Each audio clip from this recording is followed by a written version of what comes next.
Sebenarnya sariawan ini luka yang gimana sih, Dok? Jadi kebanyakan orang-orang tuh kadang suka salah mengartikan juga sih, Mbak. Jadi semua luka yang di rongga mulut itu kadang-kadang mereka bilangnya sariawan. Tapi normalnya setiap orang itu akan mengalami berapa kali sih, Dok, sariawan dalam 1 tahun? Tergantung dia genetiknya juga. Apakah mungkin dia itu biasanya sih kebanyakan sih hormonal juga sih. Jadi kadang sariawan tuh nggak sembuh-sembuh. Itu biasanya kenapa sih, Dok? Sariawan itu sebenarnya nanti normalnya dia 10 hari udah sembuh. Yang berawal dari sariawan akhirnya juga mengarah ke keganasan. Nah, itu yang harus keganasan sampai sejauh mana, Dok? Jadi lebih ke kanker ya, Mbak ya. Kanker, kanker lidah. Nah, itu bahaya sekali. Nantinya juga teman-teman kita di dokter gigi atau Fakultas Kedokteran Gigi Universitas Kadiri juga akan belajar seperti itu, Dok. Seperti itu. Apa saja, Dok, kalau untuk penyakit mulut? Penyakit mulut itu sebenarnya seperti pintu gerbang antara dunia kedokteran umum sama dunia kedokteran gigi.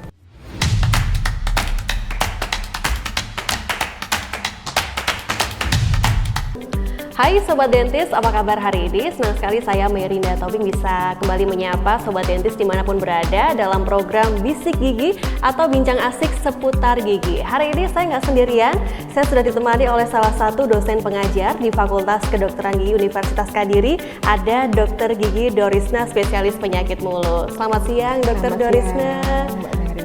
Apa kabar hari ini, Dok? Alhamdulillah baik hari ini.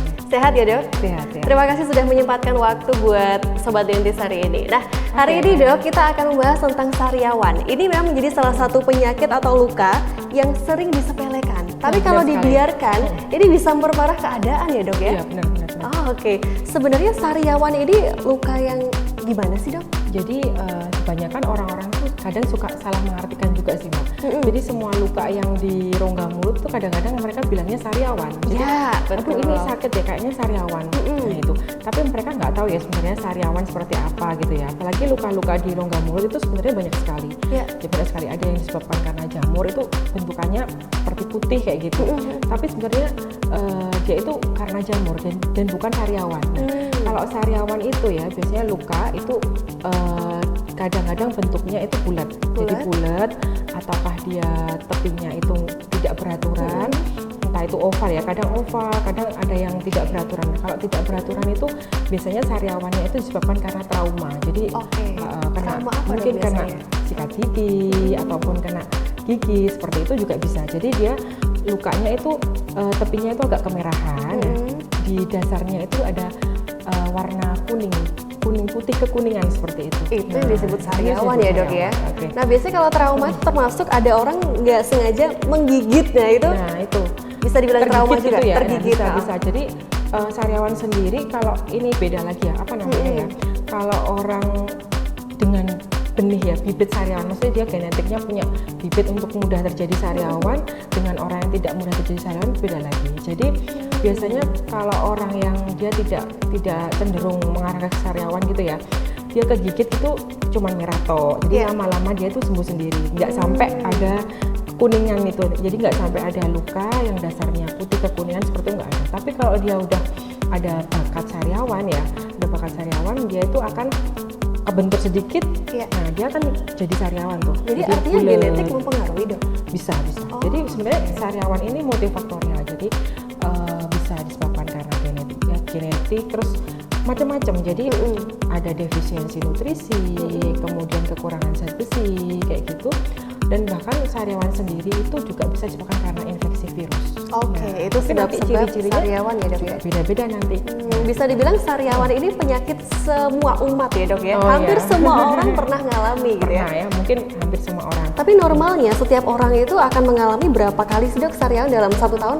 1 sampai 4 kali? Itu tadi sih, tergantung dia genetiknya juga. Apakah mungkin dia itu biasanya sih, kebanyakan sih hormonal juga sih. Jadi mereka kadang-kadang setelah pubertas, kadang-kadang 1 bulan itu sering sariawan. Nah, itu kalau yang seperti itu gimana? Jadi harus faktor lokalnya itu juga harus dilihat dulu. Jadi misalkan kondisi kebersihan rongga mulutnya seperti apa, itu harus dilihat dulu. Jadi nanti banyak yang harus diperbaiki, nutrisinya ataupun apa, semuanya harus diperbaiki satu-satu. Jadi agar sariawan itu tidak mudah kambuh gitu. Ya, munculnya seringnya di area-area mana sih, Dok, kalau sariawan itu? Sariawan tuh ini ya, lebih ke sebenarnya semua rongga mulut semuanya bisa sih, bisa terkena sariawan. Kadang di bibir, mungkin di jadi lidah, di pipi bagian dalam, lidah. Nah, tergantung itu tadi penyebabnya. Terlihat sepele sih dok, Sepele. tapi ini bikin orang nggak nyaman makan, sekali. nggak nyaman minum, bicara pun juga nggak nyaman. Benar-benar. Bahkan kayak gastrit asam lambung ya. Jadi asam lambung itu juga bisa mengakibatkan sariawan gitu, karena asamnya juga mempengaruhi, akan merusak jaringan di rongga mulut. Nah, kalau yang seperti itu nanti juga ada ciri-cirinya sendiri. Nah itu, jadi makanya spesialis penyakit mulut itu mempelajari itu, jadi ciri-ciri. Oh ini karena apa ya? Ini harus dicari tahu apa sedetail itu ya dok ya, benar kausalitasnya sekali. ya. Nanti cek mungkin dari darah lengkapnya kayak gitu. Jadi kita lebih ke sistemiknya. Banyak orang yang menganggap sariawan ini hal yang begitu sepele dok. Padahal juga banyak kita melihat kadang sariawan tuh nggak sembuh-sembuh. Itu biasanya kenapa sih dok? Kok nggak bisa sembuh-sembuh? Sariawan nggak sembuh-sembuh. Jadi gini ya, kalau sariawan itu normalnya dia ya, kalau sariawan aktos recurrent itu yang berulang ya Mbak Maya. Jadi dia itu berulang, mungkin dia itu karena hormonal ya, dia berulang 1 bulan sekali, itu masih wajar. Cuman sariawan itu sebenarnya nanti normalnya dia 10 hari udah sembuh. 10 hari, patokan normalnya. 10 sampai 14 hari dia udah sembuh. Itu normalnya. Tapi kalau sariawan yang terus-terusan dalam 1 bulan, mungkin 1 bulan di lokasi yang sama, kok nggak sembuh-sembuh, nah itu harus dicurigai. Sariawan seperti 1 bulan ya dok ya? Iya, 1 bulan, pokoknya lebih dari 14 hari, kok nggak sembuh-sembuh, nggak ada progres tambah ini ya, tambah melebar seperti itu, tambah ada benjolannya, tambah tepi-tepinya kok tambah nggak beraturan kayak gini, tambah keras kayak gitu. Makin nyeri juga. Makin nyeri, terus makin mungkin jadi kan kalau seperti itu kan intake nutrisinya juga berkurang kan ya, nggak bisa makan makanan secara normal seperti itu. Nah itu patut dicurigai Mbak. Pasien-pasien dengan kondisi seperti itu dok, sariawan yang nggak kunjung sembuh, itu kenapa bisa? Selain karena nutrisi tadi dok? Bisa juga yang mungkin ya di lokasi yang sama ya Mbak Mei, itu juga bisa mengarah ke suatu keganasan. Jadi makanya itu yang harus diwaspadai. Jadi masyarakat tuh harus aware dengan kondisi yang seperti itu. Karena kadang-kadang ini sariawan biasa, dibiarin nanti paling juga sembuh gitu. Ternyata ternyata nggak sembuh-sembuh sampai berbulan-bulan. Justru kebanyakan seperti itu, baru nanti 6 bulan seperti itu baru ke kita. Biasanya kayak gitu, 3 bulan udah berobat kemana-mana, kadang-kadang ke dokter umum, ke dokter gigi, tapi dibiarkan kadang ke mantri gitu ya. Tapi mereka akhirnya nggak kontrol seperti itu, nggak kontrol ke satu dokter gitu ya. Jadi ini nggak sembuh, langsung ke sini, ke tempat lain seperti itu. Oke, ini menarik sekaligus menakutkan menurut Iya, saya dok ya. jadi, yang berawal dari sariawan akhirnya juga mengarah ke keganasan. Nah itu yang harus Keganasan sampai sejauh mana dok? Jadi lebih ke kanker ya Mbak ya. Kanker, kanker lidah. Nah itu bahaya sekali. Jadi ciri-cirinya kalau kanker lidah ini ya, jadi awalnya tuh kecil ya, sariawan kecil seperti itu. Nah terus kemudian dia itu mungkin ya di sekitar rongga mulutnya itu tidak ada sama sekali, mungkin nggak ada sisa akar, nggak ada yang melukai seperti itu. Nah itu perlu diwaspadai. Beda lagi nanti kalau di sekitarnya ada luka ada sisa akar yang mungkin melukai seperti itu. Mungkin karena dia trauma gitu ya. Karena trauma sisa akarnya yang runcing-runcing kan biasanya, kalau tunggaan itu kan runcing-runcing. Nah biasanya karena trauma itu kemungkinan bisa karena trauma. Nah kalau karena trauma berarti ini harus dicabut ya, akar giginya harus dicabut. Nah kalau setelah dicabutin semuanya, rongga mulutnya udah dieliminasi faktor penyebabnya satu-satu, tapi tetap ada sariawan nggak sembuh-sembuh, nah itu patut dicurigai, bisa ke kanker. Itu nih yang harus benar-benar kita aware ya dok. Jadi itu harus mungkin kecil apapun ya. Kalau mungkin dalam 2 minggu ataupun lebih ya, kok nggak sembuh-sembuh, nah wajib lah seperti ini edukasi wajib ke banget dokter gigi lah seperti buat gitu. kita ya dok ya. Ini yang menarik juga buat sobat dentis bahwa ternyata dokter gigi khususnya di spesialis penyakit mulut belajar sedetail itu ya dok ya. Iya benar. Nantinya juga teman-teman kita di dokter gigi atau Fakultas Kedokteran Gigi Universitas Kadiri juga akan belajar seperti itu dok. Seperti itu. Apa saja dok kalau untuk penyakit mulut? Penyakit mulut banyak sekali Mbak. Jadi di-spill aja dikit-dikit. Iya gitu ya. Jadi kita itu lebih ke manifestasi juga sih. Jadi penyakit mulut itu sebenarnya seperti pintu gerbang antara dunia kedokteran umum sama dunia kedokteran gigi. Jadi kita yang menghubungkan. Saling sinergi juga ya. Kita menghubungkan. Jadi penyakit mulut itu menghubungkan dua itu ya. Jadi kebanyakan tuh jadi penyakit sistemik ya, mungkin HIV ya. HIV itu juga bisa bermanifestasi di rongga mulut. Nah, jadi kadang-kadang ya ciri pertama itu terdeteksi dari rongga mulutnya. Gitu. Jadi sangat kompleks sekali. Pintu gerbang kebanyakan penyakit justru ketemunya dari mulut dulu. Ya, dari mulut dulu baru kita lihat, oh ini kok seperti ini ya, lidahnya kok seperti ini, kok ada keputihan seperti ini.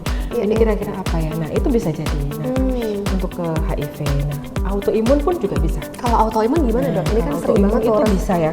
Bisa kayak kemerahan di rongga mulut, terus seperti kadang-kadang kebanyakan tuh kayak pentingan gitu ya. Pentingan kalau di kulit itu ada cairannya gitu loh. Nah, tapi kalau di rongga mulut tuh sebenarnya pentingannya tuh besar ya. Kayak beruntusan gitu, Dok. Jadi besar ya, kayak benjolan gitu, terus di dalamnya ada cairan. Tapi kalau di rongga mulut karena dia itu mudah sekali pecah ya, jadi dia tuh akhirnya kayak kelihatan kebuka gitu, lihat merahnya dasarnya, terus pinggir-pinggirnya ada tepinya, seperti itu. Bisa autoimun, sariawan itu gitu.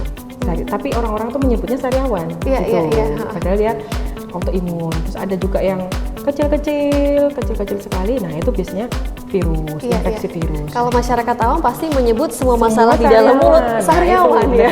Kecuali kalau dokter gigi pasti akan tahu lebih detail gitu ya, Dok ya. Ini autoimun kira-kira ya, mungkin tepi-tepinya bisa dilihat. Jadi ada yang ciri-ciri tersendiri, nanti mungkin bisa dipelajari lebih detail lagi di dunia kedokteran gigi. Yes, gitu. Betul sekali, Dok. Nah, kemudian Dok, untuk kita yang saat ini mungkin sedang mengalami sariawan ya, kita nggak tahu sariawan biasa atau mungkin nanti mengarah kepada keganasan. Pengobatannya, Dok, untuk sariawan yang biasa. Yang bisa kita lakukan jadi apa? sariawan yang biasa ya, jadi mungkin kok nggak sembuh-sembuh ya. Jadi datanglah ke dokter gigi ya, atau dokter gigi spesialis penyakit mulut. Jadi nanti kita gali. Mungkin kita pasti akan melakukan cek darah lengkap. Ini kemungkinan karena faktor mungkin kekurangan zat besi ya, defisiensi zat besi. Nanti kita tambah dengan zat besi, nutrisi kita tambah. Jadi kita lihat di situ. Baiknya sih, Dok ya. Kasih anti radang, anti ini. Jadi nanti anti inflamasinya seperti itu kita berikan itu. Emang harus periksa ke dokter gigi ya, Dok ya? Iya, benar. Yang paling ahli. Nanti kalau teman-teman sudah jadi dokter gigi, bisa ngobatin kawan-kawan atau keluarganya juga nih. Dokter, kemudian untuk kita supaya terhindar atau meminimalisir lah terjadinya sariawan pada diri kita, apa bisa kita lakukan? Iya, jadi kita itu tadi Mbak ya, penyebabnya ya kita harus tahu dulu. Alergi pun sebenarnya bisa loh bikin sariawan. Bisa bikin sariawan, misalnya jadi mungkin alergi kayak vitsin ya, MSG itu ya. Bener, MSG itu kan dia melukai kan kalau kita makan terus. MSG itu akhirnya terjadi sariawan. Nah, kalau udah tahu dia karena alergi mungkin MSG atau alergi udang, alergi ikan laut, itu juga bisa pencetus terjadinya sariawan. Jadi yang saya bilang tadi, sariawan itu penyebabnya multifaktorial. Jadi banyak sekali penyebabnya. Nah, itu kita gali. Misalkan, ini setelah periksa dari dokter kok saya ternyata harus cek alergi. Setelah dicek, ini ternyata saya alergi ikan asin, alergi misalkan ayam. Terus dia juga membuktikan sendiri, setelah makan ayam kok tambah ada sariawannya ya, kayak gitu. Nah, itu hindarilah. Kalau udah tahu pencetusnya, jangan dicoba-coba ya, Dok ya. Hindari. Kadang itu ya kita bilang ibu ini ternyata alergi udang. Terus periksa, Dok, saya nggak makan udang ini, tapi kenapa kok sariawan? Ternyata dia makan kerupuk udang, ya kan? Itu kan kandungannya juga ada udangnya. Nah, sama aja ya, sama sambal terasi, ya kan? Nah, itu ada kandungan udangnya juga. Jadi selain menghindari sesuatu hal yang bikin kita alergi, terkait nutrisi gimana, Dok? Nutrisinya harus terpenuhi. Jadi kalau mungkin misalkan kita minum multivitamin seperti itu ya, atau mungkin kalau menjelang, misalkan ada yang hormonal gitu ya, mungkin ini kira-kira nanti saya haid tanggal sekian ya. Biasanya tuh muncul juga sebelum haid atau setelah haid seperti itu. Pengaruh hormon ya. Jadi berikanlah multivitamin seperti multivitamin atau mungkin tambahkan zat besi seperti itu. Kalau kebersihan area mulut, Dok, gimana cara kita menjaganya? Jadi kebersihan area rongga mulut itu paling tidak ya 6 bulan sekali ke dokter gigi. 6 bulan sekali ke dokter gigi.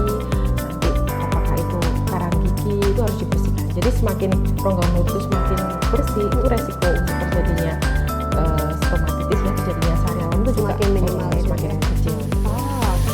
Menarik menarik kalau kita bicara tentang penyakit mulut, salah satunya sariawan, Dok. Nah, Dok, terakhir nih sebelum kita closing hari ini, boleh dong kasih saran ke teman-teman dan sobat dentis di rumah yang ingin menjadi bagian dari kita juga, dan nanti juga akan ketemu nih sama Dokter Gigi Dorisna. Oh ya, baik sobat dentis ya. Mungkin bagi kalian yang ini ya, yang ingin mendalami kedokteran gigi ya, dunia kedokteran gigi, silahkan join ke Fakultas Kedokteran Gigi Universitas Kadiri. Oke, karena memang di sini juga punya dosen yang profesional, fasilitasnya lengkap, Dok. Dan yang paling disuka sama sobat dentis adalah biaya yang bisa diangsur. Benar sekali. Oke, terima kasih Dokter Gigi Dorisna hari ini sudah menemani kita di Bisik Gigi atau Bincang Asik seputar gigi. Sampai ketemu sobat dentis di podcast kita berikutnya. Saya Mei pamit undur diri. Bye. Universitas Kadiri, We are Entrepreneur University.